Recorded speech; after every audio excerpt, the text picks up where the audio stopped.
Good morning mga kabayan, good afternoon and good night. Ngayon pagtanghali dito sa Kuwait. Ayun ang ginawa ko, bumili ko, nagpakulo ako ng tubig, tapos nilagyan ko siya ng Maggi na powder. Tapos nilagyan ko siya ng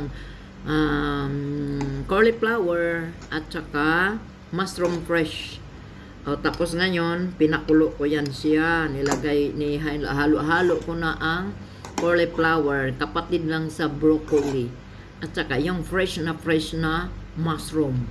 Tapos yung pack na mushroom Maggi, yun ang hinalo ko dyan, maging sabaw na siya. Tapos ngayon mga kabayan, isi-share ko sa inyo yung ginawa ko. Masarap pala siya. Ang sarap-sarap niya mga kabayan. Gawin nyo to mga kabayan, lalo na sa yung mga gulay-gulay lang tayo. Kasi mahirap na kain ako ng kanin, sunod-sunod. Tapos, yun, masarap. Luto na ang giluto ko. Alam mo, ang giluto ko mga kabayan, isi-share ko sa inyo, ha? Okay, ito yung basta. Ano yung pangalan yan? Basta. Ito, yung bumili ka sa supermarket dito, ganito. Ito, yan. Okay?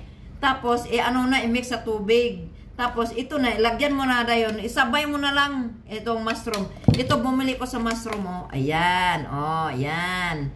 Okay? Tapos, nilagyan ko nito, oh. Ewan ko ano pangalan nito, oh. Ayan, yan, di ko kilala yan. Yan, magkapatid lang to sa broccoli. Cauliflower, okay? Tapos, mga kabayan, ang sarap. Ang sarap talaga, yan, oh. Makatawag ka sa kapitbahay nga, hoy, alin mo dire ka, una mo, kay masarap ang katong mushroom. Sarap talaga. Okay. Love you all.